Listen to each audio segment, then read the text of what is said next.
तो ब्लॉकचेन में महारत हासिल करने के लिए तैयार हैं? चलिए देखते हैं वो 10 सबसे जरूरी टॉपिक्स। नमस्ते दोस्तों, तो आज हम बात करने वाले हैं ब्लॉकचेन के उन 10 टॉपिक्स के बारे में जो एग्जाम में सबसे ज्यादा नंबर दिला सकते हैं। लेकिन उस पर आएं उससे पहले जरा बात करते हैं एसपीएम एग्जाम की। उम्मीद है सबका बढ़िया गया होगा। अरे कैसा गया एसपीएम का पेपर? अच्छा ही गया होगा, मुझे पता है। आखिर जो सवाल मैंने बताए थे बिल्कुल वही के वही छपे हुए आए थे पेपर में, है ना?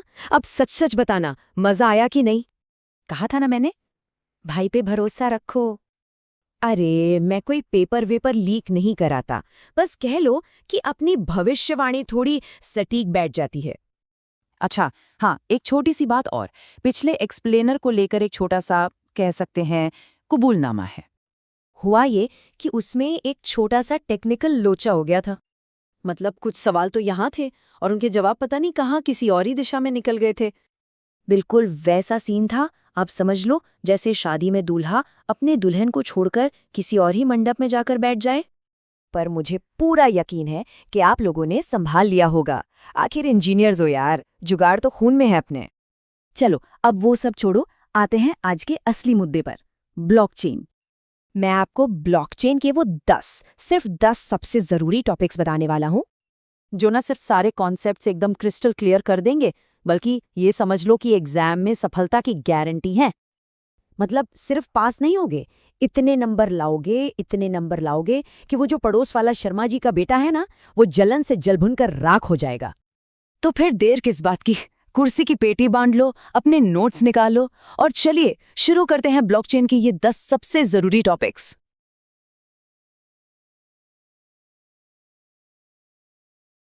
तो ब्लॉकचेन, नाम तो सुना ही होगा, है ना? पर ये है क्या भला? चलिए आज इसे समझते हैं एकदम आसान भाषा में, जैसे दोस्त आपस में बात करते हैं। कोई भारी भरकम शब्द नहीं, बस सीधी सी बात। अच्छा, सबसे पहले तो एक बहुत बड़ी कंफ्यूजन दूर करते हैं। लोग अक्सर ब्लॉकचेन, क्रिप्टो, टोकन, इन सब शब्दों को ऐसे इस्तेमाल करते हैं जैसे ये एक ही चीज हो। पर सच कहूं तो इनमें जमीन आसमान का फर्क है। तो फिर इनका आपस में क्या रिश्ता है? आइए एक बड़े ही मजेदार उदाहरण से इसे समझते हैं। इस उलझन को सुलझाने के लिए ना एक रोड ट्रिप पर चलते हैं। बस कल्पना कीजिए, एक लंबा सफर है जिस पर एक सड़क है, उस सड़क पर एक कार है और कार में बैठे हैं कुछ यात्री। बस यही 3 चीजें हमें ब्लॉकचेन के पूरे कॉन्सेप्ट को समझने में मदद करेंगी। देखिए, ये स्लाइड सब कुछ एकदम साफ कर देती है। जो ब्लॉकचेन है वो है हमारी सड़क, यानी वो टेक्नोलॉजी जिस पर सब कुछ चलता है। उस सड़क पर दौड़ने वाली जो कार है वो है क्रिप्टो करेंसी, और उस कार के अंदर बैठा यात्री कौन है? वो है टोकन। तो बस इतना याद रखिए, टोकन एक क्रिप्टो कार में बैठा यात्री है जो ब्लॉकचेन की सड़क पर सफर कर रहा है। सिंपल। ठीक है, तो सड़क, कार, यात्री, ये तो समझ आ गया। अब जरा सड़क के अंदर झांकते हैं, मतलब ब्लॉकचेन की बनावट को थोड़ा करीब से देखते हैं। जरा सोचिए कि ब्लॉकचेन एक जादुई डायरी है। ऐसी डायरी जिसका कोई भी पन्ना न तो फाड़ा जा सकता है और ना ही उस पे लिखा कुछ मिटाया जा सकता है। तो इस जादुई डायरी में होता क्या क्या है? तो ये जो डायरी है, इसका हर एक पन्ना, उसे ही कहते हैं ब्लॉक। और इस पन्ने पर लिखा क्या होता है? हर लेन देन का कच्चा चिट्ठा, किसने किसको कितने पैसे दिए या कौन सी चीज अब किसकी है। और जैसे ही ये पन्ना भर जाता है, इसे हमेशा हमेशा के लिए सील कर दिया जाता है। और अब आता है असली जादू, चेन। ये एक तरह का अदृश्य गोंद है जो इन सारे पन्नों को एक दूसरे से चिपका कर रखता है। हर नया पन्ना, यानी हर नया ब्लॉक, मैथ्स के एक बहुत ही मजबूत धागे से अपने पिछले पन्ने से जुड़ा होता है। इसका मतलब ये कि अगर किसी ने होशियारी दिखाकर पन्ना नंबर 5 को बदलने की कोशिश की, तो सिर्फ वो पन्ना ही नहीं, बल्कि उसके आगे के सारे पन्ने 6, 7, 8 सबके सब अमान्य हो जाएंगे। पूरी चेन टूट जाएगी और सबको पता चल जाएगा कि यहाँ कुछ गड़बड़ हुई है। और सबसे मजेदार बात, ये जादुई डायरी किसी एक इंसान के पास नहीं होती। यही तो इसका कमाल है। इसे कहते हैं नेटवर्क। मतलब दुनिया भर में हजारों लाखों लोगों के पास इस डायरी की एक एक कॉपी होती है। तो अगर कोई अपनी कॉपी में कुछ हेरफेर करने की कोशिश करे भी, तो उसकी कॉपी बाकी सबकी कॉपियों से मैच ही नहीं करेगी। चोरी तुरंत पकड़ी जाएगी। यही चीज इसे एकदम पारदर्शी और सुरक्षित बनाती है। इस नेटवर्क पर जुड़ा हर कंप्यूटर, उसे हम कहते हैं नोड। इनको आप इस डायरी का चौकीदार समझ लीजिए। जब भी कोई नया पन्ना यानी नया ब्लॉक जोड़ने की बात आती है, तो ये सारे चौकीदार मिलकर चेक करते हैं क्या सब कुछ ठीक है, क्या सारे नियम माने गए हैं। जब ज्यादातर चौकीदार हाँ में सिर हिलाते हैं, तभी उस नए पन्ने को डायरी का हिस्सा बनाया जाता है। तो अब हो सकता है कोई सोचे, अरे ये तो गूगल शीट्स जैसा ही कुछ लग रहा है, या फिर किसी बैंक का सर्वर। सवाल तो बहुत अच्छा है। तो चलिए जरा इन दोनों की आमने सामने की टक्कर करवा के देखते हैं कि कौन किस पर भारी पड़ता है। आप देखिए, ये स्लाइड पूरी कहानी बता रही है। एक तरफ है बैंक, जहां सारा कंट्रोल एक कंपनी के हाथ में है। आप उस कंपनी पर भरोसा करते हैं, वो जब चाहें आपके रिकॉर्ड को बदल सकते हैं, डिलीट कर सकते हैं। दूसरी तरफ है ब्लॉकचेन, जिसका कोई एक मालिक नहीं है। यहाँ भरोसा किसी इंसान पर नहीं, बल्कि गणित और कोड पर किया जाता है। एक बार जो लिख गया सो लिख गया, उसे कोई बदल नहीं सकता। ये भरोसे का एक बिल्कुल नया लेवल है। और यही बात हमें सबसे बड़े सवाल पर ले आती है, क्या इस सिस्टम को सच में तोड़ा जा सकता है? क्या इसमें कोई हेरफेर कर सकता? तो क्या ये वाकई अटूट है? देखिए, इसका जवाब थोड़ा मजेदार है। सैद्धांतिक रूप से हाँ, इसे तोड़ा जा सकता है, लेकिन असल जिंदगी में भाई ये लगभग नामुमकिन है। चलिए समझते हैं कि ऐसा क्यों है और इसे तोड़ने के लिए किसी को क्या-क्या पापड़ बेलने पड़ेंगे। आपको वो हजारों चौकीदार याद है, मतलब नोट्स? तो इस सिस्टम को धोखा देने के लिए एक हैकर को उन चौकीदारों में से आधे से ज्यादा यानी 51% से ज्यादा कंप्यूटरों को एक ही समय पर हैक करना होगा और उन सब से एक झूठ को सच कहलवाना होगा। इसी को कहते हैं 51% अटैक। तो थ्योरी में तो ये मुमकिन है, पर असल में ऐसा करने की सोचना भी पागलपन है। आप देखिए, बिटकॉइन जैसी किसी बड़े नेटवर्क पर ऐसा हमला करने में खरबों डॉलर का खर्चा आएगा और बिजली इतनी लगेगी जितनी कोई छोटा मोटा देश इस्तेमाल करता है। ये तो एक ऐसे किले पर हमला करने जैसा है जिसकी दीवारें हर पल और भी मजबूत होती जा रही हैं। इसीलिए इसे टैम्पर रेजिस्टेंट यानी छेड़छाड़ रोधी कहते हैं। चलिए, इस पूरी चीज को हमेशा के लिए याद रखने के लिए एक आखिरी और सबसे मजेदार उदाहरण देखते हैं। पहले दो नजरिए देखते हैं और फिर वो किस्सा जो आप कभी नहीं भूलेंगे। एक डेवलपर के लिए जो सॉफ्टवेयर बनाता है, ब्लॉकचेन एक गारंटी है। वो कहता है कि ये सिस्टम भले ही थोड़ा धीमा और महंगा हो, लेकिन ये इस बात की पक्की गारंटी देता है कि जो डेटा एक बार लिख दिया गया, उसे दुनिया की कोई ताकत बदल नहीं सकती। वहीं एक आम इंसान के लिए ब्लॉकचेन का मतलब है आज़ादी। मेरा पैसा सच में मेरा है। कोई बैंक मेरा अकाउंट फ्रीज नहीं कर सकता, कोई सर्वर डाउन होने से मेरा काम नहीं रुकेगा, कंट्रोल पूरी तरह मेरे हाथ में है। तो क्या फर्क है? सोचिए, एक पारंपरिक डेटाबेस व्हाट्सएप ग्रुप की तरह है। अगर आपने कोई गलत या शर्मिंदा करने वाला मैसेज भेज दिया, तो शायद आपके पास उसे डिलीट फॉर एवरीवन करने का मौका हो। लेकिन ब्लॉकचेन एक शादी का वीडियो है। एक बार अगर आपके किसी रिश्तेदार का नागिन डांस उस वीडियो में रिकॉर्ड हो गया और वो वीडियो सारे मेहमानों में बंट गया, तो फिर आप कुछ नहीं कर सकते। वो इतिहास बन चुका है और उस नेटवर्क पर मौजूद हर इंसान के पास उसका सबूत है। तो फिर इस पूरी कहानी से हमें क्या समझ आया? चलिए फटाफट से सारी जरूरी बातों को एक बार फिर से दोहरा लेते हैं। तो बस ये बातें याद रखिए, ब्लॉकचेन वो सड़क है यानी टेक्नोलॉजी। ये एक जादुई डायरी है जिसे बदला नहीं जा सकता। इसमें भरोसा इंसानों पर नहीं बल्कि कोड पर होता है, और ये इतना पक्का है जितना किसी शादी का वो नागिन डांस वाला वीडियो। जरा सोचिए, अगर हम किसी डिजिटल रिकॉर्ड को वाकई हमेशा के लिए स्थायी और अटूट बना सकते हैं, तो इसका असर सिर्फ पैसों पर नहीं बल्कि मिल्कियत, इतिहास और यहाँ तक कि सच्चाई के भविष्य पर क्या पड़ेगा। तो अंत में अगर कोई पूछे कि ब्लॉकचेन क्या है, तो बस एक लाइन में जवाब है, ब्लॉकचेन एक ऐसा डिजिटल बही खाता है जिसे सब देख सकते हैं, लेकिन कोई भी पिछले पन्नों को फाड़ या मिटा नहीं सकता।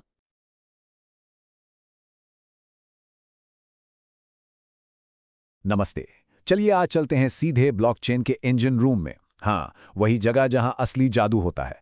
हम देखने वाले हैं कि वो कौन से कॉम्प्लिकेटेड से दिखने वाले मैथ्स के फॉर्मूले हैं जो इसे चलाते हैं, और हाँ, बिल्कुल सिंपल तरीके से समझेंगे, कोई टेंशन नहीं।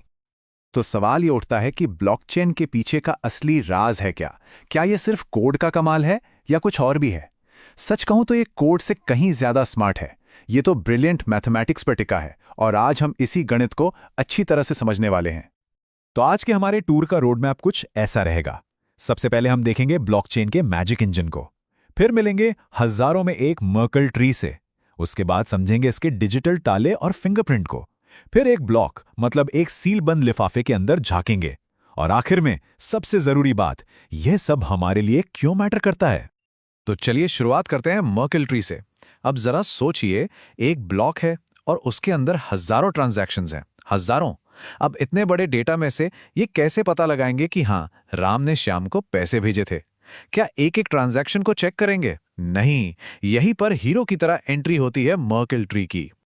इसका काम करने का तरीका बड़ा मजेदार है। इसे एक उल्टे पेड़ की तरह समझिए। हर ट्रांजैक्शन को एक यूनिक कोड मिलता है जिसे कहते हैं हैश।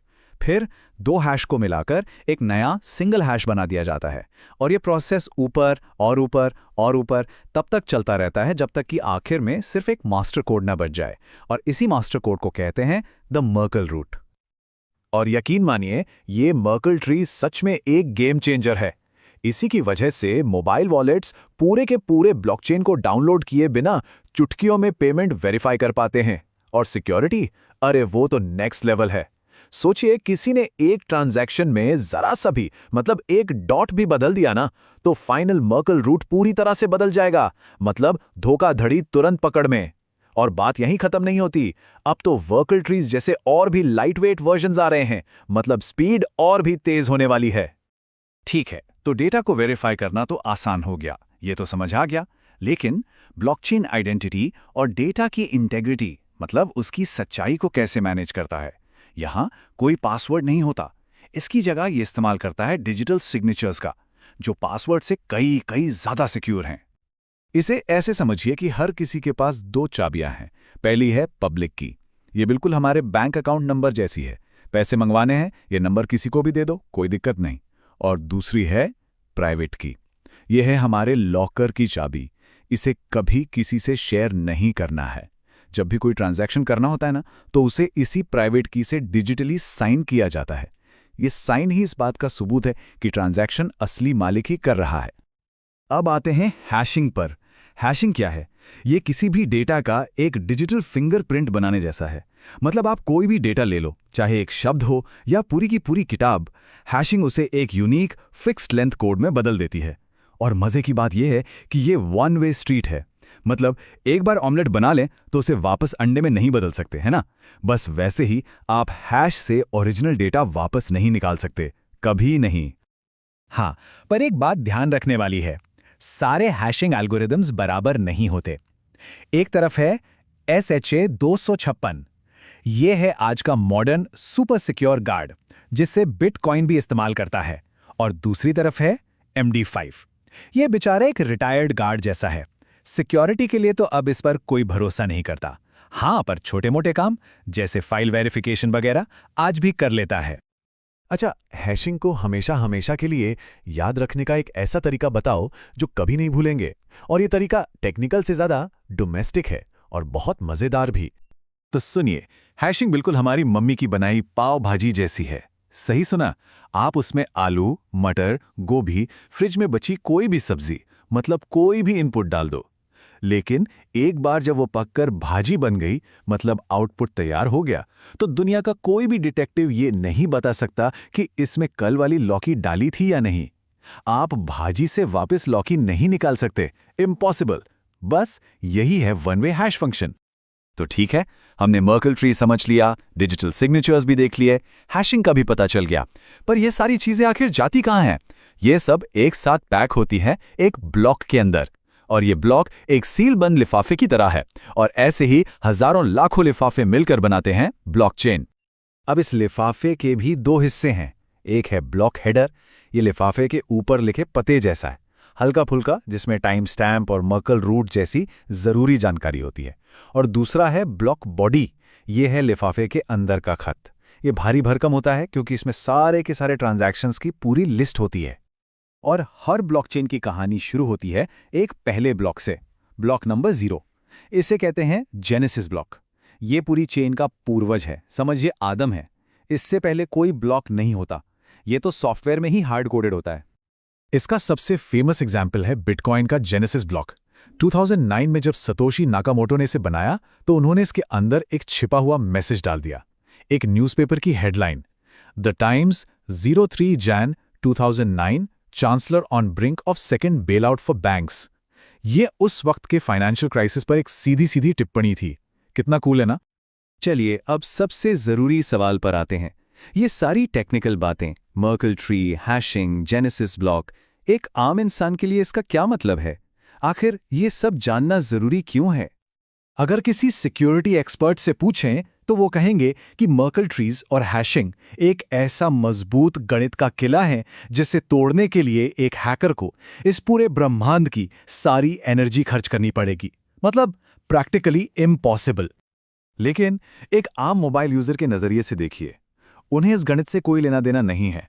उनके लिए इसका मतलब यह है कि मर्कल ट्रीज की वजह से वो बिना कोई 5 GB की ऐप डाउनलोड किए सिर्फ 1 सेकंड में अपना पेमेंट वेरीफाई कर सकते हैं। और यही तो इसकी असली ताकत है, एक कॉम्प्लेक्स टेक्नोलॉजी जो हमारी जिंदगी को आसान बना दे। तो संक्षेप में कहें तो ये 3 क्रिप्टोग्राफिक टूल्स ब्लॉकचेन की रीढ़ की हड्डी हैं। मर्कल ट्रीज डेटा को छोटा और वेरीफाई करने लायक बनाते हैं। डिजिटल सिग्नेचर्स बिना पासवर्ड के हमारी पहचान साबित करते हैं। और हैशिंग वो हर डेटा के लिए एक टैम्पर प्रूफ डिजिटल फिंगरप्रिंट बना देती है। तो पूरी बात का निचोड़ बस इतना सा है, मर्कल ट्री डेटा को छोटा और वेरीफाई करने योग्य बनाता है, जबकि हैशिंग और डिजिटल सिग्नेचर ये सुनिश्चित करते हैं कि ब्लॉकचेन के इतिहास के साथ कोई छेड़छाड़ ना कर सके।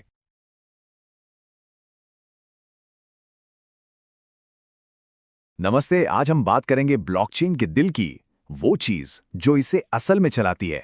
जी हां, कंसेंसस मैकेनिज्म्स या सहमति तंत्र। चलिए समझते हैं ये क्या भला है। जब कोई बॉस नहीं है तो फैसला कैसे होगा?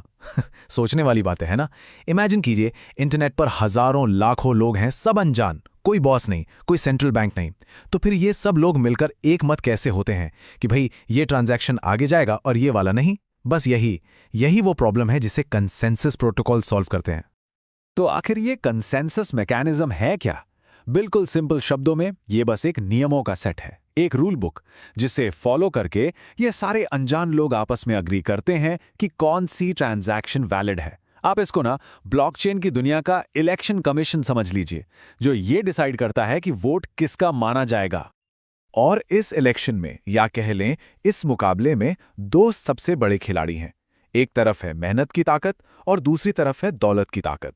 जी हां, हम बात कर रहे हैं proof of work versus proof of stake की। और ये सिर्फ टेक्नोलॉजी नहीं है, ये 2 बिल्कुल अलग सोच, 2 अलग फिलॉसफीज हैं। तो सवाल ये है कि अगला ब्लॉक आखिर बनाएगा कौन? प्रूफ ऑफ वर्क में सिंपल है, जो सबसे ज्यादा मेहनत करेगा जीतेगा। मतलब जिसके पास सबसे पावरफुल कंप्यूटर है वही सिकंदर। लेकिन प्रूफ ऑफ स्टेक में कहानी अलग है। यहां मेहनत नहीं, दौलत चलती है। जिसके पास सबसे ज्यादा कॉइन्स हैं, जिसने सबसे बड़ा दाव लगाया है, वही बाजी मारता है। चलिए इस टेबल पर एक नजर डालते हैं। देखिए, सिलेक्शन प्रोसेस POW में एक बहुत ही डिफिकल्ट मैथ पजल सॉल्व करना पड़ता है। सोचिए, बिटकॉइन माइनर्स यही काम करते हैं दिन रात। वहीं POS में, जैसे इथीरियम या सोलाना में होता है, आपके स्टेक किए गए कॉइन्स के बेसिस पर सिलेक्शन होता है। एनर्जी कंजम्पशन, अरे इसमें तो जमीन आसमान का फर्क है। और आज की डेट में बिटकॉइन अकेला POW का झंडा उठाए हुए है, जबकि ज्यादातर नए प्रोजेक्ट्स POS की तरफ जा रहे हैं। और एनर्जी की बात आई है तो ये देखिए, ये चार्ट सब कुछ कह देता है। Proof of stake proof of work के मुकाबले 99.9%, दोबारा सुनिए, 99.9% कम एनर्जी यूज करता है। पागलपन वाला डिफरेंस है। तभी तो इसे ग्रीन ब्लॉकचेन टेक्नोलॉजी भी कहते हैं। ये बहुत बहुत बड़ा फैक्टर है। अच्छा, एक कॉमन कंफ्यूजन दूर करते हैं। जब हम कहते हैं क्रिप्टो माइनिंग, तो इसका मतलब सोना या हीरा खोदना नहीं है, बिल्कुल नहीं। क्रिप्टो माइनिंग असल में एक तरह का डिजिटल ऑडिटिंग है। ये जो माइनर्स होते हैं वो ट्रांजैक्शंस को चेक करते हैं, वेरीफाई करते हैं और उन्हें ब्लॉकचेन में जोड़ते हैं। ये काम एक लॉटरी जैसा है। जो पजल सॉल्व कर लेता है उसे रिवॉर्ड में नए कॉइन्स मिलते हैं। पर इसका असली मकसद सिर्फ नए कॉइन बनाना नहीं है। असली मकसद है पूरे नेटवर्क को सिक्योर रखना। तो अभी तक हमने बात की पब्लिक ब्लॉकचेन्स की, जहां सब अनजान हैं। लेकिन सोचिए, जब बड़े बड़े बैंक्स या कंपनीज ब्लॉकचेन यूज करती हैं तो क्या होता है? वहां तो सब एक दूसरे को जानते हैं। उन्हें POW या POS जैसे सिस्टम की जरूरत नहीं है। उन्हें चाहिए कुछ अलग, कुछ बहुत तेज। और यहाँ एक बहुत ही फेमस कंप्यूटर साइंस प्रॉब्लम आती है, जिसे कहते हैं बाइजेंटाइन जनरल्स प्रॉब्लम। कहानी सुनिए। मान लीजिए 4 जनरल हैं, उन्हें एक दुश्मन शहर पर हमला करना है। कंडीशन यह है कि जीतने के लिए सबको एक साथ एक ही टाइम पर अटैक करना होगा। अगर एक ने भी गड़बड़ की तो सब हार जाएंगे। लेकिन ट्विस्ट ये है, क्या हो अगर इन 4 में से एक जनरल गद्दार हो? वो एक को बोलेगा सुबह हमला करो और दूसरे को बोलेगा रात को हमला करो। अब जो ईमानदार जनरल्स हैं वो कैसे ट्रस्ट करेंगे एक दूसरे पर? कैसे डिसाइड करेंगे कि सही प्लान क्या है? मुश्किल है ना? इसका सोल्यूशन है PBFT, यानी प्रैक्टिकल बाइजेंटाइन फॉल्ट टॉलरेंस। इसको एक सिंपल वोटिंग सिस्टम की तरह समझिए। एक लीडर प्रपोजल रखता है, चलो ये ट्रांजैक्शन फाइनल करते हैं। बाकी सभी लोग उस पर वोट करते हैं, हाँ या ना। और अगर 2/3 यानी 66% से ज्यादा लोग हाँ बोल देते हैं तो बस ट्रांजैक्शन इंस्टेंटली अप्रूव हो जाती है, फटाफट। पर हाँ, ये सिस्टम सिर्फ छोटे नेटवर्क्स में काम करता है, जहां पार्टिसिपेंट्स एक दूसरे को जानते हैं। तो चलिए अब आते हैं क्रिप्टो की दुनिया के सबसे बड़े दंगल पर, द ग्रेट क्रिप्टो डिबेट। यहां 2 कैंप हैं और दोनों एक दूसरे के बिल्कुल खिलाफ। एक तरफ हैं प्रूफ ऑफ वर्क के हार्डकोर फैंस। ये कहते हैं भैया POS तो अमीर को और अमीर बनाने की स्कीम है, जिसके पास पहले से पैसा है वही सिस्टम कंट्रोल करेगा। असली डिसेंट्रलाइजेशन तो सिर्फ प्रूफ ऑफ वर्क में है, क्योंकि यहां आपको असली काम, असली मेहनत करनी पड़ती है। यहां पैसा नहीं, पसीना बोलता है। और दूसरी तरफ प्रूफ ऑफ स्टेक वाले कहते हैं प्रूफ ऑफ वर्क, अरे वो तो पुराने जमाने की टेक्नोलॉजी है जो बेवजह इतनी एनर्जी बर्बाद करती है। फ्यूचर तो प्रूफ ऑफ स्टेक का है। ये फास्टर है, चीपर है और सबसे जरूरी हमारे प्लैनेट के लिए बेहतर है। चलिए इस पूरी बहस को ना एकदम देसी और मजेदार अंदाज में समझते हैं। It's time for the ultimate analogy, या कह लें द रोस्ट। तो प्रूफ ऑफ वर्क क्या है? ये है सरकारी नौकरी का एग्जाम। सही सुना। लाखों लोग फॉर्म भरते हैं, दिन रात एक करके पढ़ाई करते हैं, पसीना बहाते हैं, और सीट सिर्फ उसको मिलती है जो सबसे ज्यादा मेहनत करता है। और प्रूफ ऑफ स्टेक, ये है एक प्राइवेट कंपनी की बोर्ड मीटिंग। यहां आपकी मेहनत नहीं, आपके शेयर्स देखे जाते हैं। जिसके पास जितने ज्यादा शेयर्स, उसकी आवाज उतनी ऊंची। बस आराम से बैठो, वोट करो और डिविडेंड कलेक्ट करते रहो। मेहनत वो क्या होती है? तो इन सबका सारांश क्या निकला? एक लाइन में, POW में फैसला होता है मेहनत से, POS में फैसला होता है दौलत से, और PBFT में फैसला होता है वोटिंग से। सिंपल। तो अब जब आपको सारे नियम पता हैं, सवाल यह है कि आप कौन सा खेल खेलना पसंद करेंगे, सरकारी नौकरी वाला या प्राइवेट कंपनी वाला? सोचिएगा जरूर। POW में मेहनत से फैसला होता है, POS में दौलत से और PBFT में वोटिंग से।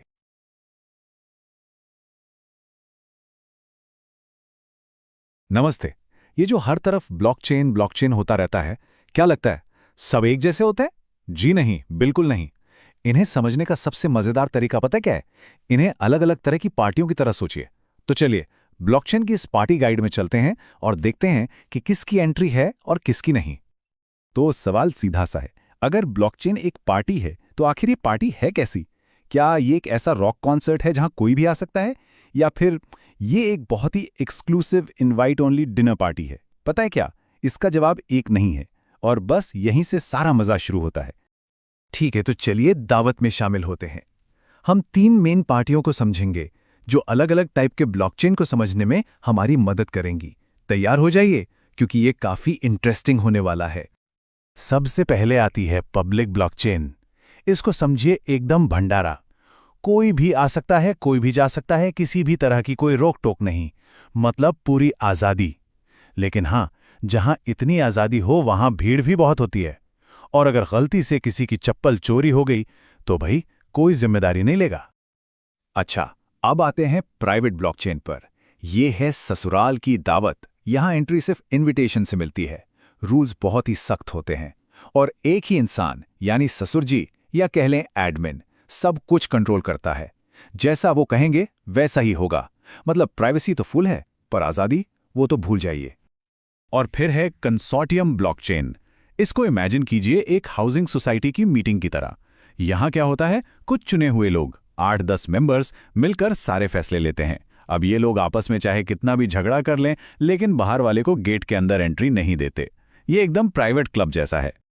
तो ये मजेदार एनालॉजीज तो हो गई। अब थोड़ा टेक्निकल डिटेल्स में घुसते हैं। शुरुआत करते हैं दो सबसे बेसिक और एक दूसरे से एकदम अलग टाइप से, पब्लिक और प्राइवेट ब्लॉकचेन।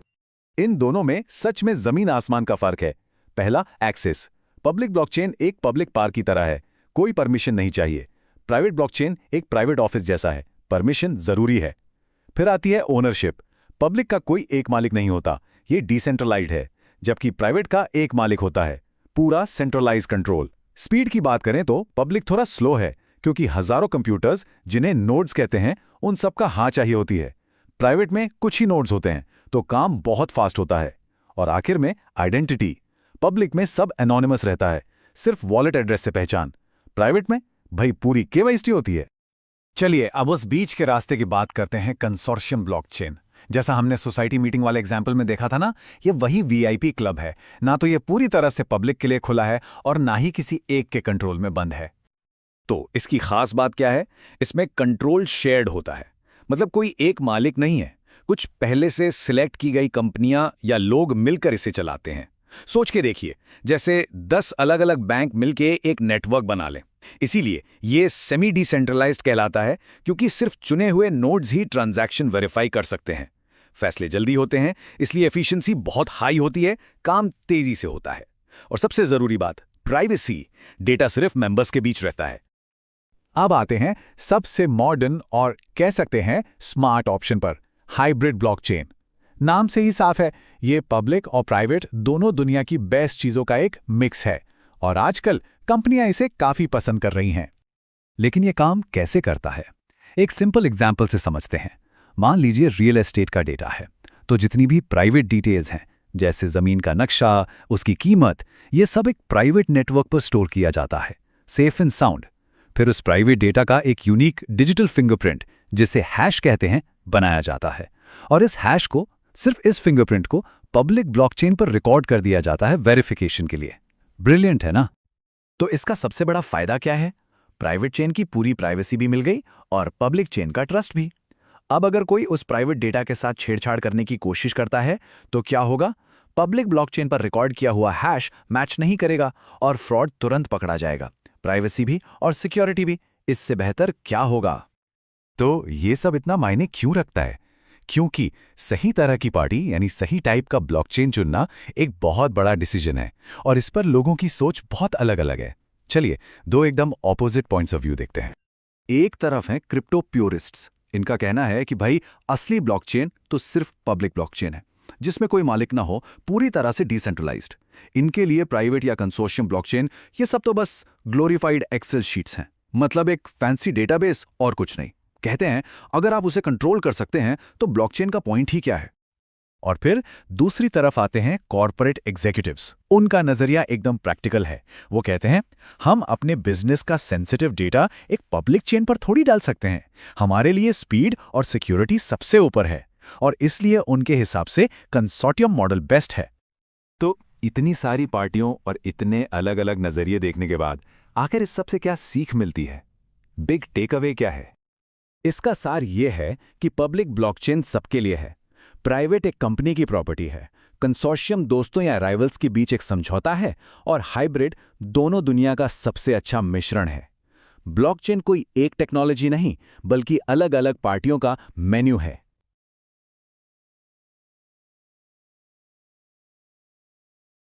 नमस्ते। तो चलिए आज ब्लॉकचेन की दुनिया में थोड़ा और गहरा उतरते हैं। आज बात उस टेक्नोलॉजी की होगी जिसने ब्लॉकचेन को सिर्फ पैसे भेजने वाली एक मशीन से पूरी दुनिया का एक कंप्यूटर बना दिया। जी हाँ, हम बात कर रहे हैं स्मार्ट कॉन्ट्रैक्ट और ओरेकल की।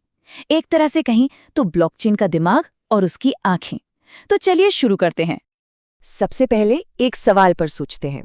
सोचिए किसी के साथ कोई डील करनी है, कोई समझौता करना है, लेकिन उस पर जरा भी भरोसा नहीं है। तो कैसे पक्का करें कि दोनों लोग अपना अपना वादा निभाएंगे, वो भी बिना किसी बिचौलिए या कोर्ट कचहरी के चक्कर काटे? यही वो बड़ी प्रॉब्लम है जिसे टेक्नोलॉजी सॉल्व करती है। और इस प्रॉब्लम के सॉल्यूशन का पहला हिस्सा है स्मार्ट कॉन्ट्रैक्ट। इसे आप एक डिजिटल वकील जैसा समझ सकते हैं। एक ऐसा वकील जो कभी सोता नहीं, कभी छुट्टी नहीं लेता, और सबसे जरूरी बात, कभी रिश्वत नहीं लेता। वो बस अपना काम करता है। तो ये स्मार्ट कॉन्ट्रैक्ट आखिर है क्या चीज? देखिए, ये कोई लंबा चौड़ा कानूनी दस्तावेज नहीं है। ये बस कंप्यूटर कोड का एक छोटा सा प्रोग्राम है जो इथेरियम ब्लॉकचेन पर रहता है। और इसका काम करने का तरीका बहुत ही सिंपल है। अगर ये हुआ तो वो करो, मतलब अगर एक शर्त पूरी होती है तो दूसरा काम अपने आप हो जाएगा। कोई कंफ्यूजन नहीं, कोई शायद नहीं। चलिए इसे एक मजेदार उदाहरण से समझते हैं। मान लीजिए 2025 के वर्ल्ड कप फाइनल पर एक शर्त लगती है। शर्त यह है कि अगर इंडिया जीता तो एक दोस्त दूसरे को 1000 रुपये देगा, और अगर इंडिया हारा तो दूसरा दोस्त पहले वाले को। अब पुराने तरीके से हम क्या करते? हम किसी तीसरे दोस्त, मान लीजिए राजू को पैसे पकड़ा देते। पर क्या गारंटी है कि राजू पैसे लेकर भाग नहीं जाएगा, या हारने वाला अपनी बात से मुकर नहीं जाएगा? यही तो सारा पंगा है। अब देखिए स्मार्ट कॉन्ट्रैक्ट का कमाल। हम दोनों अपने 1,000 रुपए एक डिजिटल लॉकर में डाल देंगे। ये लॉकर ही हमारा स्मार्ट कॉन्ट्रैक्ट है। अब ये कॉन्ट्रैक्ट बस एक चीज का इंतजार करेगा, मैच के ऑफिशियल रिजल्ट का। और जैसे ही रिजल्ट अनाउंस होता है, ये कोड अपने आप बिना किसी से पूछे 2,000 रुपए सीधे जीतने वाले के वॉलेट में ट्रांसफर कर देगा। बस खेल खत्म। राजू की कोई जरूरत नहीं, भरोसे का कोई झंझट नहीं, यहाँ कोड ही कानून है। तो अगर हम दोनों की तुलना करें तो जमीन आसमान का फर्क है। एक तरफ है हमारा पुराना कागजी कॉन्ट्रैक्ट जो वकीलों की भाषा में लिखा होता है, जिसमें शायद, अगर, मगर की बहुत गुंजाइश होती है। दूसरी तरफ है स्मार्ट कॉन्ट्रैक्ट जो कंप्यूटर कोड है। यहाँ सब कुछ 0 या 1 होता है, हाँ या ना। पारंपरिक कॉन्ट्रैक्ट को लागू करवाने के लिए कोर्ट के चक्कर काटने पड़ते हैं, जो बहुत धीमा प्रोसेस है, जबकि स्मार्ट कॉन्ट्रैक्ट खुद ब खुद लागू हो जाता है। और खर्च, एक तरफ वकील की मोटी फीस है और दूसरी तरफ नेटवर्क की गैस फीस। ये बस उस कोड को ब्लॉकचेन पर चलाने का एक छोटा सा चार्ज है। तो स्मार्ट कॉन्ट्रैक्ट तो बहुत बढ़िया चीज है, लेकिन हमारी वर्ल्ड कप वाली शर्त में एक प्रॉब्लम है। उस स्मार्ट कॉन्ट्रैक्ट को ये कैसे पता चलेगा कि मैच कौन जीता? यहीं पर एंट्री होती है हमारी कहानी के दूसरे हीरो की, ओरेकल, जो ब्लॉकचेन की बाहरी दुनिया में झांकने वाली एक खिड़की है। यहाँ एक बहुत बड़ी फंडामेंटल प्रॉब्लम है। ब्लॉकचेन अपने आप में एक बंद सिस्टम है।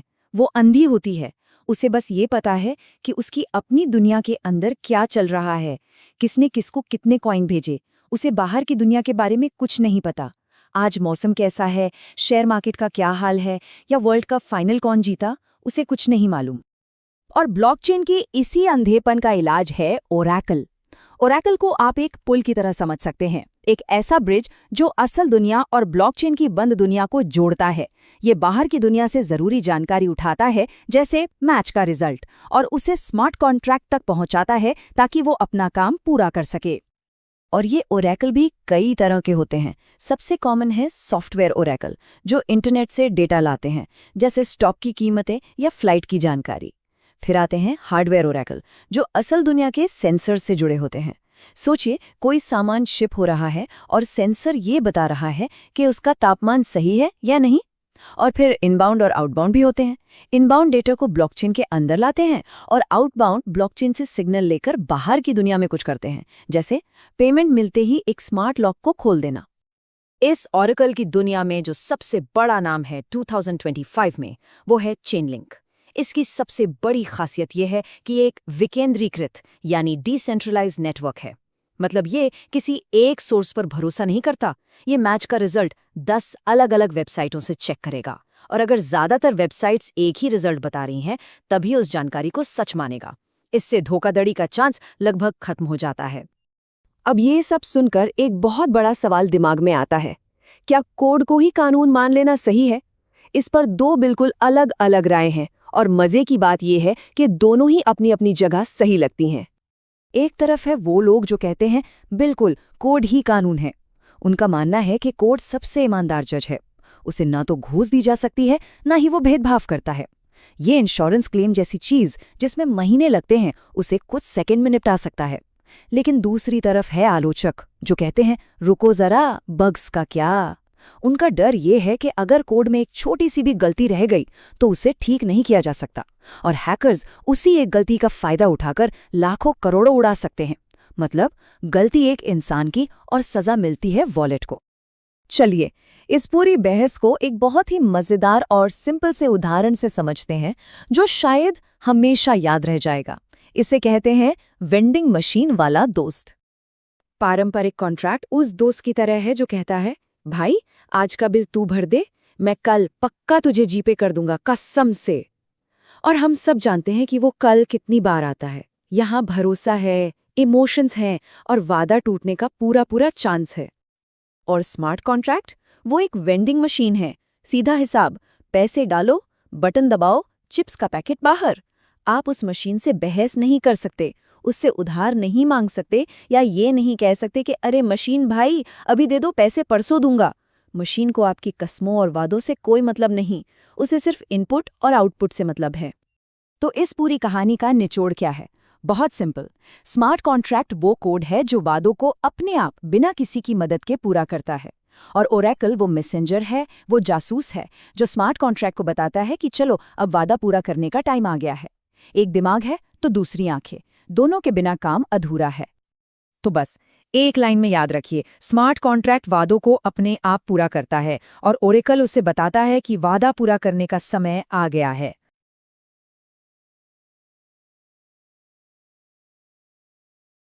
तो चलिए सीधे मुद्दे पर आते हैं। आज हम थ्योरी को साइड में रखकर उन प्रैक्टिकल टूल्स पर फोकस करेंगे जिन्हें लोग हर दिन इस्तेमाल करते हैं। समझ लीजिए, ये वेब3 की दुनिया का सीधा एंट्री गेट है। तो तैयार हो जाइए। बिल्कुल कोई बोरिंग लेक्चरबाजी नहीं होगी, सिर्फ सीधी बात। हम लोग सीधे समझेंगे कि ये डिजिटल टूल्स आखिर चलते कैसे हैं, और शुरुआत क्रिप्टो के दो सबसे बड़े हैवी वेट्स से करेंगे।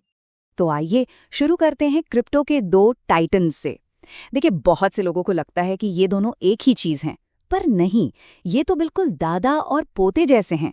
मतलब हैं तो एक ही परिवार के, पर इनकी सोच और काम करने का तरीका जमीन आसमान का फर्क है। और हाँ, ये सिर्फ क्रिप्टो करेंसी से कहीं ज्यादा हैं। इसको ऐसे समझिए, बिटकॉइन जो है वो एक ऐप जैसा है जिसका सिर्फ एक सिंगल माइंडेड काम है, बस। वहीं इथीरियम वो तो पूरा का पूरा ऐप स्टोर है, एक ऐसा प्लेटफॉर्म जिसके ऊपर आप हजारों अलग अलग ऐप्स बना सकते हैं, डिसेंट्रलाइज्ड फाइनेंस से लेकर गेमिंग तक, कुछ भी। चलिए इस टेबल को थोड़ा और समझते हैं।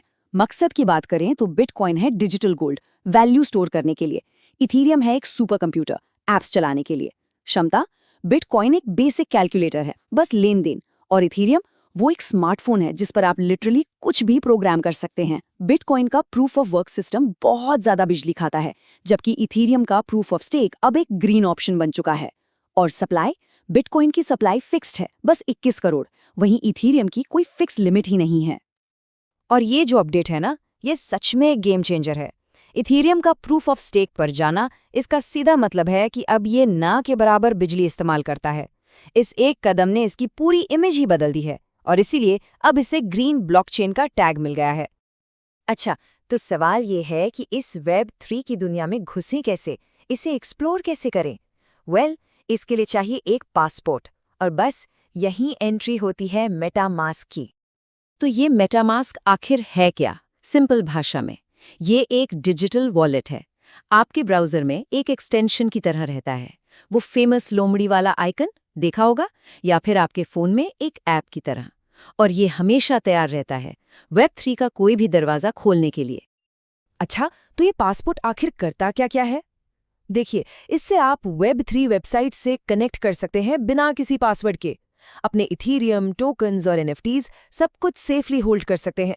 कहीं भी क्रिप्टो से सीधे पेमेंट कर सकते हैं और अपनी डिजिटल आर्ट या गेम की आइटम्स को देख भी सकते हैं। सच कहूं तो ये वेब3 का स्विस आर्मी नाइफ है, सब कुछ एक जगह। और रुकिए, कहानी यहाँ खत्म नहीं होती। ये टेक्नोलॉजी रोज बेहतर हो रही है। अब मेटामास्क स्नैप्स जैसे नए फीचर्स आ गए हैं जिनके साथ आप बिटकॉइन जैसे दूसरे नेटवर्क से भी कनेक्ट हो सकते हैं। तो अब ये और भी पावरफुल एक यूनिवर्सल पासपोर्ट बनता जा रहा है। अच्छा, अब जब वॉलेट की बात छिड़ ही गई है तो एक बहुत ज़रूरी सवाल आता है, गरम या ठंडा? और नहीं, मैं चाय कॉफ़ी की बात नहीं कर रहा। ये कोई मजाक नहीं है, ये आपके डिजिटल एसेट्स की सिक्योरिटी का सबसे बड़ा सवाल है। देखिए, यहाँ एक कॉन्सेप्ट अच्छे से समझना होगा। एक बहुत बड़ी गलतफहमी है जो लोगों को होती है। लोगों को लगता है कि उनके कॉइन्स वॉलेट के अंदर पड़े हैं। नहीं, ऐसा बिल्कुल नहीं है। सिक्के तो हमेशा, आई रिपीट, हमेशा ब्लॉकचेन पर ही रहते हैं। आपका वॉलेट वो तो सिर्फ उन सिक्कों तक पहुंचने की चाबियां यानी प्राइवेट कीज रखता है, बस। तो फर्क क्या है दोनों में? सिंपल, हॉट वॉलेट को समझिए अपना बटुआ, हमेशा इंटरनेट से कनेक्टेड, रोज के छोटे मोटे ट्रांजैक्शंस के लिए फास्ट और इजी है, लेकिन हाँ, हैक होने का रिस्क भी ज्यादा है। दूसरी तरफ कोल्ड वॉलेट, वो है आपके घर की तिजोरी, एक फिजिकल डिवाइस जो हमेशा ऑफलाइन रहता है। इसे इस्तेमाल करना थोड़ा स्लो हो सकता है, पर सिक्योरिटी अल्ट्रा लेवल की है। लॉजिक सिंपल है, आप अपनी लाइफ सेविंग्स बटुए में लेके घूमते हैं या तिजोरी में रखते हैं, बस वही फर्क है। चलिए अब थोड़ा गियर बदलते हैं और बात करते हैं उस स्ट्रेस भरे लेकिन हमेशा यादगार एक्सपीरियंस की, जब आप पहली बार क्रिप्टो भेजते हैं। सच में एक अलग ही कॉमेडी है ये। किसी को अपना पहला क्रिप्टो ट्रांजैक्शन याद है? अगर याद है तो आप समझ गए होंगे कि मैं किस तरफ जा रही हूं। और ये कोई मजाक नहीं है, सीरियसली, बैंक ट्रांसफर, इसके आगे कुछ भी नहीं है। क्रिप्टो भेजना भाई अलग ही लेवल का टेंशन है, दिल की धड़कनें बूम बूम बूम। इसका ना एक स्टैंडर्ड प्रोसेस है। 4 स्टेप्स होते हैं इस क्रिप्टो ट्रांजैक्शन एंजाइटी के। स्टेप 1, एड्रेस के पहले 4 कैरेक्टर चेक करो। स्टेप 2, आखिरी 4 कैरेक्टर चेक करो। स्टेप 3, अपने अपने भगवान को याद करो पूरी शिद्दत से।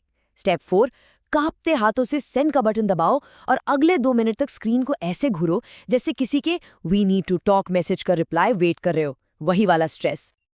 और खुदा न खास्ता अगर पैसा गलत एड्रेस पर चला गया तो बस ओम शांति, समझ लो वो पैसा अब यूनिवर्स के किसी ब्लैक होल में समा गया है, कभी वापस नहीं आने वाला। तो इन टूल्स और टेक्नोलॉजी को लेकर ना लोगों के नजरिए भी बड़े अलग अलग हैं। चलिए 2 मेजर पर्सपेक्टिव्स को देखते हैं। एक तरफ है डेवलपर, उसके लिए इथीरियम एक प्लेग्राउंड है जहां फ्यूचर बन रहा है और मेटामास्क उस प्लेग्राउंड में घुसने का एंट्री गेट है। और दूसरी तरफ है पैरानॉइड इन्वेस्टर, जिसका एक ही मंत्र है, हॉट वॉलेट्स पर भरोसा मत करो, not your keys not your coins. सीधा हिसाब, अगर चाबियां तुम्हारे पास नहीं तो सिक्के भी तुम्हारे नहीं। अपनी तिजोरी यानी अपना कोल्ड वॉलेट संभाल के रखो। तो इस पूरी चर्चा का की टेकअवे क्या है? सिंपल, बिटकॉइन डिजिटल गोल्ड है, इथेरियम डिजिटल ऑयल है जो पूरे सिस्टम को चलाता है, हॉट वॉलेट रोज के खर्चों के लिए बटुआ है, और कोल्ड वॉलेट लाइफ सेविंग्स के लिए घर की तिजोरी। ये एनालॉजीज अगर याद रहीं तो सब कुछ क्लियर रहेगा। तो अब जब डिजिटल तिजोरी तैयार है, सवाल ये है कि इसके अंदर कौन सा खजाना सुरक्षित रखा जाएगा।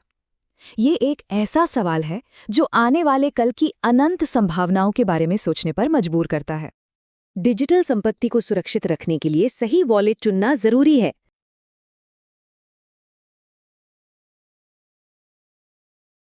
नमस्ते। तो अब तक हम बात कर रहे थे पब्लिक ब्लॉकचेन की, मतलब वो खुले मैदान जहां कोई भी आ जा सकता है। लेकिन आज हम जा रहे हैं सूट बूट वाली दुनिया में, यानी कॉर्पोरेट ब्लॉकचेन। तो चलिए देखते हैं कि इन बंद दरवाजों के पीछे आखिर चल क्या रहा है। तो आज का सफर कुछ ऐसा रहेगा। सबसे पहले कॉर्पोरेट ब्लॉकचेन की दुनिया को समझेंगे, फिर हाइपरलेजर फैब्रिक के टूलकिट पर एक नजर डालेंगे, उसके बाद कॉर्डा जो बैंकरों का दोस्त है उससे मिलेंगे, फिर एक मजेदार पिज्जा एनोलॉजी से बाज को समझेंगे, 2 अलग अलग नजरियों पर भी बात होगी, और हाँ, आखिर में एक छोटा सा मजेदार रोस्ट भी है। तो चलिए शुरू करते हैं पहले सेक्शन से, कॉर्पोरेट ब्लॉकचेन की दुनिया। यहाँ के नियम कानून और औजार सब कुछ अलग है। ये एक ऐसी दुनिया है जहाँ प्राइवेसी और कंट्रोल ही सब कुछ है, और हर किसी की एंट्री यहाँ नहीं होती। अच्छा, तो सबसे बड़ा फर्क क्या है? देखिए, पब्लिक ब्लॉकचेन वो तो एक खुले मैदान जैसा है, कोई भी आ सकता है, सब कुछ सबके सामने है, एकदम पारदर्शी।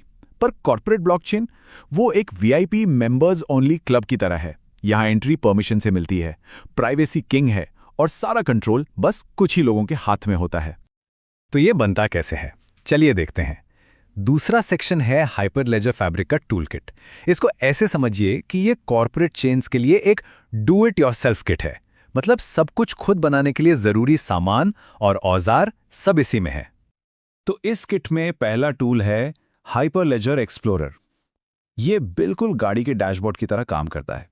जैसे डैशबोर्ड पर स्पीड, पेट्रोल, इंजन की लाइट दिखती है, वैसे ही एक्सप्लोरर पर सब कुछ विजुअली दिखता है। कितने नए ब्लॉक्स बने, कितने ट्रांजैक्शंस हुए, और नेटवर्क में कौन कौन एक्टिव है, सब एक नज़र में। अब आता है हाइपरलेजर कैलिपर।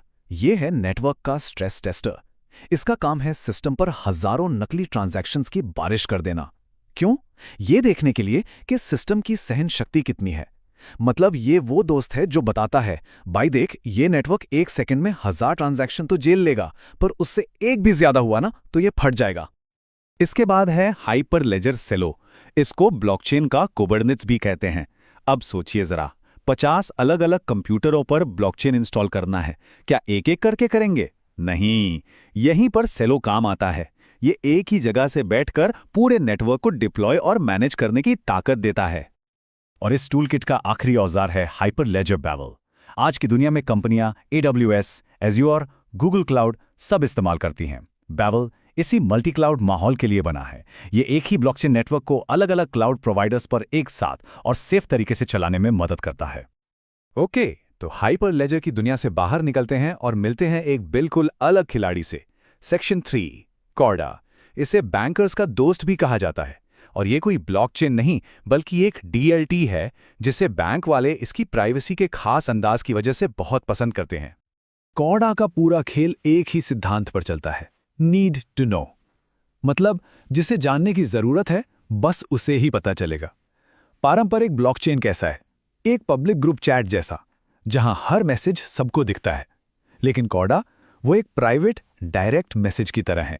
अगर A और B के बीच कोई डील हुई है तो C को कानो कान खबर नहीं होगी, बिल्कुल सीक्रेट। तो सवाल यह है कि ये प्राइवेसी काम कैसे करती है? भाई, बिटकॉइन की तरह यहां कोई माइनिंग नहीं होती। कॉर्डा में होते हैं नोटरी। ये एक भरोसेमंद पार्टी होती है, जैसे कोई अधिकारी। इसका काम है ट्रांजैक्शन को वैलिडेट करना, मतलब सौदे पर मोहर लगाना ताकि वो पक्का हो जाए और कोई डबल स्पेंडिंग ना कर पाए। चलिए अब बात करते हैं सर्विस मॉडल की। हमारा चौथा सेक्शन है BaaS, यानी ब्लॉकचेन एज अ सर्विस। अब ये SaaS जैसा ही है क्या? इसका जवाब समझने के लिए चलिए एक मजेदार और स्वादिष्ट पिज्जा एनालॉजी का सहारा लेते हैं। इसको ऐसे समझते हैं। पहला, ऑन प्रेमाइज। यह है घर का खाना। आटा, ओवन, गैस, सब कुछ खुद खरीदना पड़ता है, बहुत महंगा और मुश्किल काम। दूसरा है SaaS, यानी रेस्टोरेंट। यहां बस ऑर्डर करना है और पिज्जा टेबल पर आ जाएगा। किचन में क्या हो रहा है हमें कोई लेना देना नहीं। और तीसरा, BaaS, ये है टेक अवे। मतलब आप अपनी रेसिपी यानी अपना कोड लेकर एक किराए की किचन यानी क्लाउड पर जाते हैं। सर्वर, बिजली, सिक्योरिटी की टेंशन उनकी, है ना सुविधाजनक? तो BaaS और SaaS में काफी कुछ एक जैसा है। हार्डवेयर खरीदने या मैनेज करने की कोई जरूरत नहीं है। पे एज यू गो मॉडल है, मतलब जितना इस्तेमाल करो उतना पैसा दो। AWS मैनेज्ड ब्लॉकचेन और किलाइडो जैसे बड़े खिलाड़ी इसमें हैं। सच कहूं तो इन्होंने ब्लॉकचेन डिप्लॉय करने को इतना आसान बना दिया है जितना कि एक वर्डप्रेस साइट बनाना। अच्छा, अब आते हैं एंटरप्राइज ब्लॉकचेन की दुनिया की सबसे बड़ी बहस पर, हमारा 5वां सेक्शन, 2 अलग अलग नजरिए। सवाल यह है कि क्या ये सच में ब्लॉकचेन है या फिर बस एक फैंसी कॉम्प्लिकेटेड डेटाबेस? यहां 2 टीमें हैं। एक तरफ है कॉर्पोरेट CTO जो कहता है, देखो भाई, हमें प्राइवेसी चाहिए, नियम कानून मानने पड़ते हैं, हम अपने कस्टमर का डेटा किसी पब्लिक चेन पर नहीं डाल सकते। और दूसरी तरफ है ओपन सोर्स का पक्का समर्थक जो कहता है, अरे ये तो बस एक घुमा फिराकर बनाया गया डेटाबेस है, असली ब्लॉकचेन थोड़ी है, इसमें डिसेंट्रलाइजेशन कहाँ है? और सच तो ये है कि दोनों अपनी अपनी जगह सही हैं। ओके, बहुत हो गई गंभीर बातें। अब वक्त है थोड़ा मजे का। पेश है हमारा छठा और आखिरी section, the corporate blockchain roast. शुरुआत करते हैं हाइपरलेजर फैब्रिक से। इसे सेटअप करना पता है कैसा है? बिल्कुल IKEA का फर्नीचर जोड़ने जैसा। डब्बे पर तो बड़े बड़े अक्षरों में लिखा होता है इजी, लेकिन घंटों की मेहनत के बाद हाथ में आती है एक 3 टांगों वाली कुर्सी और एक मैनुअल जो शायद चाइनीज में है। और कॉर्डा? अरे कॉर्डा तो क्लास के उस कोने में कानाफूसी करते 2 दोस्तों जैसा है। पूरी क्लास को ये तो पता है कि कुछ खिचड़ी पक रही है, पर क्या पक रही है ये किसी को नहीं पता। तो आज की पूरी बातचीत का सार एक लाइन में ये है, हाइपरलेजर और कॉर्डा कॉर्पोरेट प्राइवेसी के लिए बनाए गए जटिल टूल्स हैं, और BaaS का मतलब है किराए के क्लाउड पर अपना ब्लॉकचेन नेटवर्क चलाना।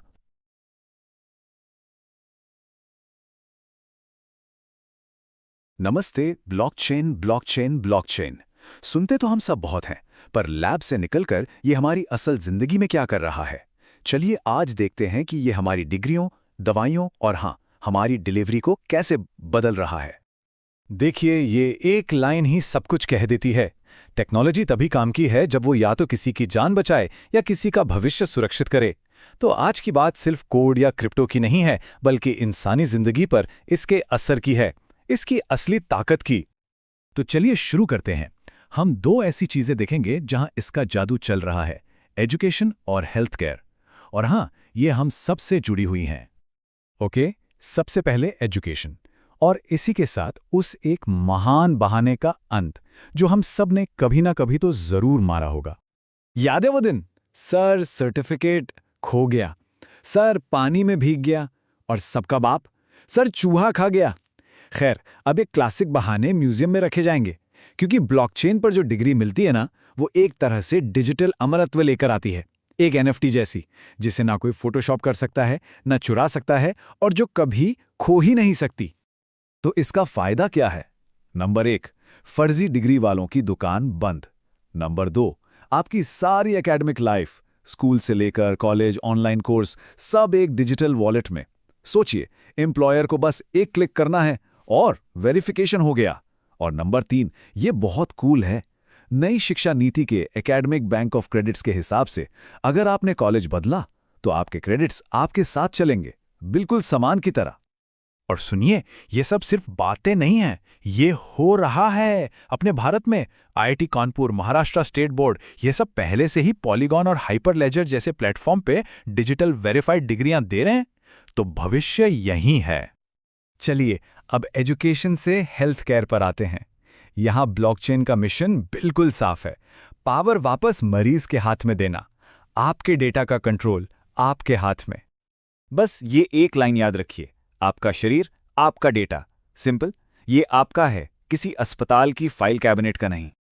अभी सोचिए क्या होता है, थोड़ा डेटा इस अस्पताल में, कुछ उस क्लिनिक में, सब बिखरा हुआ है। ब्लॉकचेन इस सब को एक जगह आपके कंट्रोल में ले आता है। मतलब डॉक्टर को आप परमानेंट एक्सेस नहीं, सिर्फ टेम्पररी एक्सेस देते हैं। और इसका सबसे बड़ा फायदा, वो हर नए डॉक्टर के पास जाके वही सेम टेस्ट बार बार करवाने का झंझट खत्म। और फायदे यहां खत्म नहीं होते। नकली दवाइयों का नाम सुना है? ब्लॉकचेन से आप दवाई के पत्ते पर QR कोड स्कैन करके उसकी पूरी जन्म कुंडली निकाल सकते हैं, फैक्ट्री से फार्मेसी तक। और ये कोई मामूली बात नहीं है। कैंसर या दिल की महंगी दवाइयों के केस में ये जिंदगी और मौत का सवाल बन जाता है। और एक और कमाल की चीज हो रही है, DeSci यानी डिसेंट्रलाइज्ड साइंस। यहां दुनिया भर के रिसर्चर्स एक साथ मिलकर रिसर्च कर रहे हैं, बिना किसी एक कंपनी के कंट्रोल के। सोचिए कितना पोटेंशियल है इसमें। अच्छा, अब एक असल दुनिया का उदाहरण देखते हैं, एक केस स्टडी। ये एक वैक्सीन की कहानी है, ऐसी वैसी नहीं, एक जान बचाने वाली वैक्सीन की। ये कहानी है तापमान की, और उससे भी ज्यादा भरोसे की। तो प्रॉब्लम ये है, एक वैक्सीन है जो अमेरिका से भारत आ रही है। शर्त यह है कि उसका तापमान हमेशा -20 डिग्री सेल्सियस रहना चाहिए। एक पल के लिए भी ऊपर गया तो वैक्सीन खराब। अब एक कंप्यूटर कोड ये कैसे गारंटी कर सकता है? जवाब है एक स्मार्ट कॉन्ट्रैक्ट। चलिए इसको तोड़कर समझते हैं। स्टेप 1, वैक्सीन के बॉक्स में एक छोटा सा टेम्परेचर सेंसर लगा दिया जो ब्लॉकचेन से कनेक्टेड है। स्टेप 2, ब्लॉकचेन पर एक कोड लिखा गया, सिंपल सा नियम, अगर टेम्परेचर -15 से ऊपर जाता है तो इस बैच को रिजेक्टेड मार्क करो और पेमेंट रोक दो, बस। स्टेप 3, अब आई असली कहानी। एयरपोर्ट पर बॉक्स गलती से धूप में रह गया, टेम्परेचर बढ़कर -10 हो गया। स्टेप 4, सेंसर ने ये डेटा फौरन ब्लॉकचेन को भेजा और स्मार्ट कॉन्ट्रैक्ट जाग गया। स्टेप 5, उसने आगे कुछ नहीं सोचा, फौरन उस बैच को इनवैलिड मार्क कर दिया और पेमेंट अपने आप रुक गई। किसी इंसान की जरूरत ही नहीं पड़ी। रिजेक्टेड, खेल खत्म। एक सिंपल शब्द, कोई फोन कॉल्स नहीं, कोई बहस नहीं, कोड ने अपना काम कर दिया। और जब वो बॉक्स अस्पताल पहुंचा और स्कैन हुआ तो स्क्रीन पर एक ही मैसेज था, डू नॉट यूज। एक संभावित त्रासदी टल गई और सबसे जरूरी बात ये भी पता चल गया कि गलती कहां हुई थी, अकाउंटेबिलिटी। और हां, ये कोई कहानी नहीं है, मेडीलेजर और वॉलमार्ट जैसी बड़ी बड़ी कंपनियां इसे असल जिंदगी में इस्तेमाल कर रही हैं। तो सब कुछ बहुत अच्छा लग रहा है ना? पर क्या ये इतना आसान है? हमेशा की तरह हर कहानी के दो पहलू होते हैं। चलिए दूसरा साइड भी देखते हैं। एक तरफ यूजर हैं, स्टूडेंट या मरीज, उनके लिए तो लाइफ कमाल की हो गई। वाह, 10 फाइलें लेकर घूमने का झंझट खत्म, मेरी दवाई असली है, इसका पूरा भरोसा है। लेकिन दूसरी तरफ है एडमिन, अस्पताल या कॉलेज का, उनका सिर दुख रहा है, यार ये टेक्नोलॉजी बहुत महंगी है, पूरा पुराना सिस्टम बदलना पड़ेगा, कौन करेगा ये सब, और हर स्टाफ मेंबर को इसकी ट्रेनिंग देना अलग सिरदर्द है। चलिए इन टेक्निकल बातों को थोड़ा साइड में रखते हैं और इस पूरी सप्लाई चेन की कहानी को एक सुपर सिंपल और मजेदार उदाहरण से समझते हैं, पिज्जा से। ये आपको हमेशा याद रहेगा। सोचिए, पुराना तरीका, पिज्जा ऑर्डर किया, 1 घंटे बाद आया, बिल्कुल ठंडा। डिलीवरी वाले ने कहा सर बहुत ट्रैफिक था। अब आप क्या ही कर लेंगे? बहस, फ्रस्ट्रेशन, कुछ नहीं। अब आते हैं स्मार्ट कॉन्ट्रैक्ट वाली दुनिया में। पिज्जा बॉक्स पर लगा है एक सेंसर, आपका सौदा है 30 मिनट में डिलीवरी का। जैसे ही घड़ी में 31 मिनट हुआ, स्मार्ट कॉन्ट्रैक्ट ने अपने आप आपके पैसे रिफंड कर दिए और ड्राइवर की टिप काट ली। अब ड्राइवर ट्रैफिक को दोष नहीं देगा, बस अपनी किस्मत को कोसेगा। कोई बहस नहीं, सिर्फ कोड। तो संक्षेप में ब्लॉकचेन क्या कर रहा है? ये डिग्रियों को अमर बना रहा है, दवाइयों को भरोसेमंद, और सप्लाई चेन में भाई गलती किसकी थी वाली बहस को हमेशा के लिए खत्म कर रहा है। क्योंकि आखिर में ब्लॉकचेन बस एक चीज है, भरोसे का डिजिटल कोड।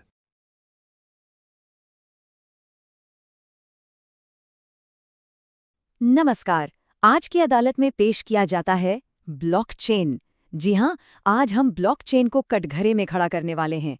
और सवाल सीधा सा है, क्या ये सिर्फ हवाई बातें हैं या फिर इसमें सच में दुनिया बदलने का दम है? तो चलिए आज इस पर फैसला हो ही जाए। तो आज का सबसे बड़ा सवाल यही है, क्या ब्लॉकचेन एक ऐसा गुब्बारा है जिसमें सिर्फ उम्मीदों की हवा भरी है, या फिर इसकी जमीन पर कोई हकीकत भी है? हम इस पूरे मामले को साल 2025 के चश्मे से देखेंगे और जानेंगे कि सबूत आखिर क्या कहते हैं। अच्छा, तो आज की हमारी इस अदालत की कार्रवाई कुछ इस तरह चलेगी। सबसे पहले हम देखेंगे कि ये पूरा मामला हवाई है या वाकई इसमें कुछ दम है। फिर हम बैंकिंग और ई-कॉमर्स की दुनिया पर अपना पहला फैसला सुनाएंगे। इसके बाद डेवलपर्स के लिए सबसे तगड़े प्लेटफॉर्म्स कौन से हैं, ये देखेंगे। और फिर 2 अहम गवाहों को बुलाएंगे, एक बैंकर और एक ऑनलाइन खरीदार। और हाँ, आखिर में एक मज़ेदार सारांश के साथ इस केस को हमेशा के लिए क्लोज कर देंगे। तो ठीक है, अदालत की कार्यवाही शुरू की जाए। चलिए जज वाली कुर्सी पर बैठते हैं और इस मामले की पहली सुनवाई शुरू करते हैं। देखते हैं कि ब्लॉकचेन के पक्ष और विपक्ष में क्या-क्या दलीलें पेश की जाती हैं। तो बैंकिंग के मामले में हमारा पहला फैसला आता है और फैसला है 100% हाँ। और जानते हैं मजे की बात क्या है? बैंक इसे किसी मजबूरी में नहीं बल्कि अपनी जरूरत समझकर अपना रहे हैं। पर सवाल ये है कि आखिर क्यों? चलिए स्पीड की बात करते हैं। पुरानी दुनिया को याद कीजिए, अगर किसी ने शुक्रवार को पैसे भेजे तो वो स्विफ्ट नेटवर्क के चक्कर काटते काटते बेचारे मंगलवार को पहुंचते थे। लेकिन ब्लॉकचेन की दुनिया में अरे चाहे रिपल हो या स्टेलर, पैसा सिर्फ 3 सेकंड में पहुंच जाता है, फिर चाहे संडे हो या आधी रात। और अब पैसों की बात। ये जो नंबर दिख रहे हैं ना, कमाल का है। 2025 तक बैंक्स सिर्फ और सिर्फ क्रॉस बॉर्डर पेमेंट्स पर हर साल $10 बिलियन बचा रहे हैं। और ये बचत हो कैसे रही है? बहुत सिंपल है। बीच के जो सारे बिचौलिए बैंक्स थे ना, वो सिस्टम से ही बाहर हो गए हैं। सीधा पैसा, नो बकवास। और सिक्योरिटी का क्या? ब्लॉकचेन ने KYC यानी नो योर कस्टमर का पूरा खेल ही बदल दिया है। आप यूं समझिए कि एक बार किसी की डिजिटल पहचान पक्की हो गई तो फिर सारे बैंक उस पर भरोसा कर सकते हैं। इसका मतलब क्या हुआ? इसका मतलब ये हुआ कि नीरव मोदी जैसे लोन घोटाले करना अब लगभग नामुमकिन है। हर चीज का हिसाब किताब एक खुली किताब में है जिसे कोई बदल नहीं सकता। चलिए अब आते हैं अपने दूसरे केस पर, ई-कॉमर्स। क्या ब्लॉकचेन यहां भी कुछ कमाल कर रहा है? तो फैसला है हाँ, बिल्कुल। ऑनलाइन शॉपिंग की दुनिया में जो सबसे बड़ी दिक्कत है ना, भरोसे की, ब्लॉकचेन उसे जड़ से मिटा रहा है। ये देखिए, डिजिटल जन्म कुंडली कितना मजेदार है। सोचिए आपने एक महंगा गुची का बैग खरीदा, अब कैसे पता चलेगा कि वो असली है या नकली? ब्लॉकचेन पर उस बैग की पूरी जन्म कुंडली मौजूद होती है। बस एक QR कोड स्कैन करो और पता चल जाएगा कि ये बैग सीधा इटली की फैक्ट्री से आया है या कहीं और से। मतलब नकली माल का तो खेल ही खत्म। इसके 2 और जबरदस्त फायदे हैं। पहला, क्रिप्टो पेमेंट करने से वो जो वीजा या मास्टरकार्ड की 2-3% की मोटी फीस लगती थी, वो बच जाती है।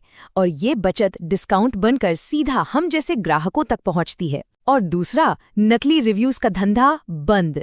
ब्लॉकचेन पर बने स्मार्ट कॉन्ट्रैक्ट्स, जो कि एक तरह के डिजिटल वादे हैं, ये पक्का करते हैं कि रिव्यू सिर्फ वही दे सकता है जिसने सच में सामान खरीदा हो। तो अब फर्जी 5 स्टार रेटिंग्स को टाटा बाय बाय। ठीक है, तो ये तो समझ आ गया कि ब्लॉकचेन क्या-क्या कर सकता है, पर सवाल ये है कि ये सब बनता कैसे है। तो चलिए अब उन लोगों की बात करते हैं जो इस टेक्नोलॉजी पर कुछ नया बना रहे हैं।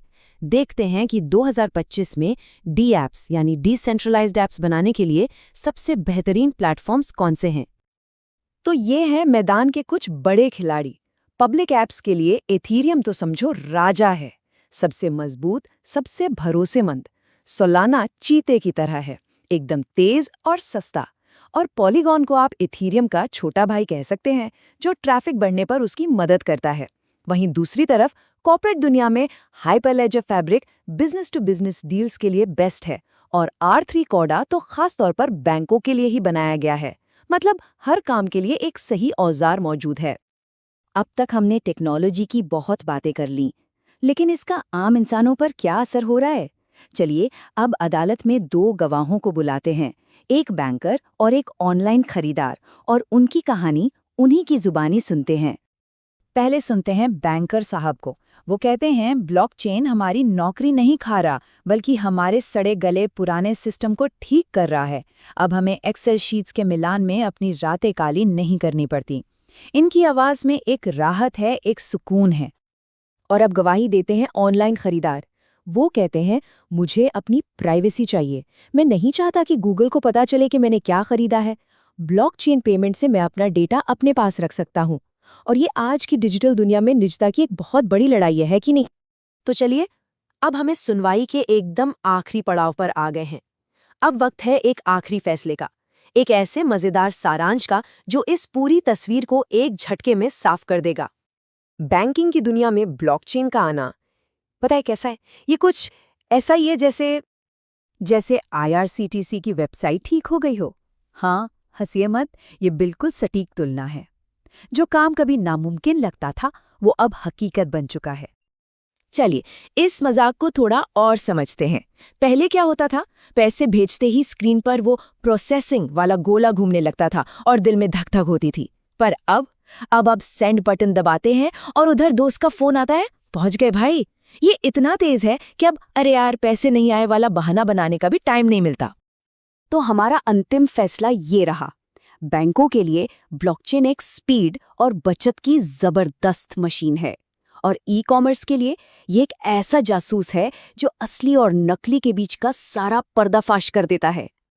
तो इस अदालत का अंतिम फैसला यही है, बैंकों के लिए ब्लॉकचेन रफ्तार और बचत की मशीन है, जबकि ई-कॉमर्स के लिए ये असली और नकली की पहचान कराने वाला एक जासूस है।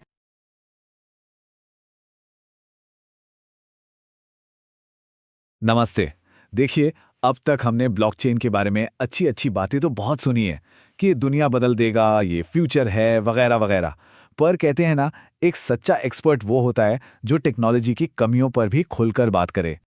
तो चलिए आज इस जादुई छड़ी की असलियत को जरा करीब से देखते हैं। सच कहूं तो आज की तारीख में ब्लॉकचेन को लागू करना लोहे के चने चबाने जैसा है, कोई मजाक नहीं है। तो तैयार हो जाइए, क्योंकि हम 2025 में ब्लॉकचेन की 3 सबसे बड़ी चुनौतियों का एक छोटा सा मजेदार पोस्टमार्टम करने वाले हैं। तो आज हम क्या क्या देखने वाले हैं? पहले तो समझेंगे ब्लॉकचेन का असली सच, फिर इसकी 3 बड़ी दिक्कतें, रफ्तार, बॉस कौन है और इनकी आपसी भाषा, और आखिर में सबसे मजेदार हिस्सा, इंजीनियर और वकील की लड़ाई। ठीक है, तो चलिए शुरू करते हैं सबसे बड़ी सिरदर्दी से, रफ्तार यानी स्केलेबिलिटी। इसे ब्लॉकचेन ट्राइलेमा भी कहते हैं। मतलब आप एक ही टाइम पर सब कुछ नहीं पा सकते। एक सिस्टम एक ही साथ सुपर फास्ट, सुपर सिक्योर और पूरी तरह से डिसेंट्रलाइज्ड हो, ये लगभग नामुमकिन है। अब जरा इन नंबर्स को देखिए, मजा आएगा। वीजा जो हम रोज इस्तेमाल करते हैं, वो 1 सेकंड में 24,000 ट्रांजैक्शंस करता है, और हमारा ब्लॉकचेन का सुपरस्टार बिटकॉइन, वो सिर्फ 7 पर अटका है। सोचिए 7। इसी वजह से ब्लॉकचेन पर काम करना एक भयंकर डिजिटल ट्रैफिक जैम में फंसने जैसा लगता है। तो भाई इस जाम से निकलने का रास्ता क्या है? ये स्लाइड उसे बड़े अच्छे से समझाती है। इसका जवाब है लेयर 2 सॉल्यूशंस। मान लीजिए मेन ब्लॉकचेन एक हाईवे है जिस पर भयंकर ट्रैफिक है, तो आर्बिट्रम और ऑप्टिमिज्म जैसे प्रोजेक्ट्स एक सर्विस रोड बना देते हैं जहां गाड़ियां तेजी से निकल जाती हैं और फिर आखिर में वापस हाईवे पर आ जाती हैं। स्मार्ट है ना? चलिए अब आते हैं दूसरी और शायद सबसे पेचीदा समस्या पर। ब्लॉकचेन की दुनिया में कोई सीईओ नहीं होता, कोई बॉस नहीं होता, तो फिर सवाल ये उठता है कि बड़े-बड़े फैसले लेता कौन है? अब सुनने में तो ये बड़ा अच्छा लगता है ना, लोकतंत्र सबकी चलेगी, पर असल में ये बहुत जल्दी भीड़ तंत्र बन सकता है, मतलब मॉब रूल। चलिए देखते हैं कि इसकी असली चुनौतियां क्या हैं। तो दिक्कत यह है कि जिसके पास ज्यादा टोकन उसकी उतनी ज्यादा पावर। ये डेमोक्रेसी नहीं, ये तो प्लूटोक्रेसी हो गई, मतलब अमीरों का राज। और सोचिए, हजारों लोगों को एक छोटे से बदलाव के लिए राजी करना, महीनों लग जाते हैं।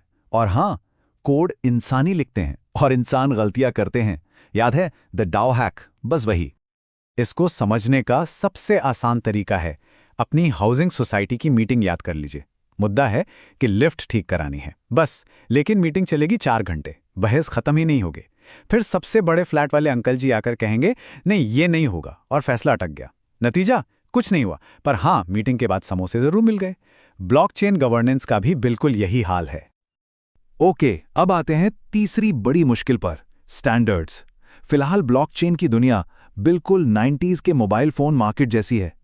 याद है वो जमाना जब नोकिया का चार्जर सैमसंग के फोन में फिट ही नहीं होता था और हर फोन का अपना अलग चार्जर होता था? बस ब्लॉकचेन में आज भी वही चल रहा है।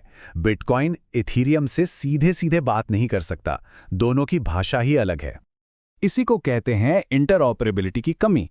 सारा डेटा अलग अलग टापुओं पे फंसा हुआ है और इन टापुओं का जोड़ने के लिए जो ब्रिज बनाए गए हैं ना, वही 2024-25 में हैकर्स के सबसे सॉफ्ट टारगेट रहे हैं। तो हमने ये सारी टेक्निकल प्रॉब्लम्स देखी, उनके कुछ सॉल्यूशंस भी देखे, पर यही वो पॉइंट है जहां मामला टेक्नोलॉजी से निकलकर असली इंसानी टकराव पर आ जाता है। और ये स्लाइड इस लड़ाई को एकदम साफ दिखाती है। एक तरफ इंजीनियर है जो पूरे जोश में कहता है प्रॉब्लम सॉल्व हो गई, अब हम लाखों ट्रांजैक्शन कर सकते हैं, और दूसरी तरफ है रेगुलेटर यानी वकील जो पूछता है बहुत बढ़िया, पर जिम्मेदार कौन है? अगर कल को कुछ गड़बड़ हुई तो मैं कोर्ट में किसका कॉलर पकड़ूंगा? टेक्नोलॉजी शायद तैयार है, पर कानून अभी मीलों पीछे है। तो पूरी बात का निचोड़ क्या है? ब्लॉकचेन को अगर सच में आम आदमी तक पहुंचना है तो उसे इन 3 बाधाओं को पार करना ही होगा। रफ्तार वाला ट्रैफिक जैम, बॉस कौन है वाली पहेली, और अलग अलग चार्जर वाली सिरदर्दी। और अंत में शायद यही सबसे जरूरी बात है, इन मुश्किलों को हल करने में ही इस टेक्नोलॉजी का असली पोटेंशियल छुपा है। संक्षिप्त में कहें तो ब्लॉकचेन की असली शक्ति उसकी चुनौतियों को सुलझाने में ही छिपी है।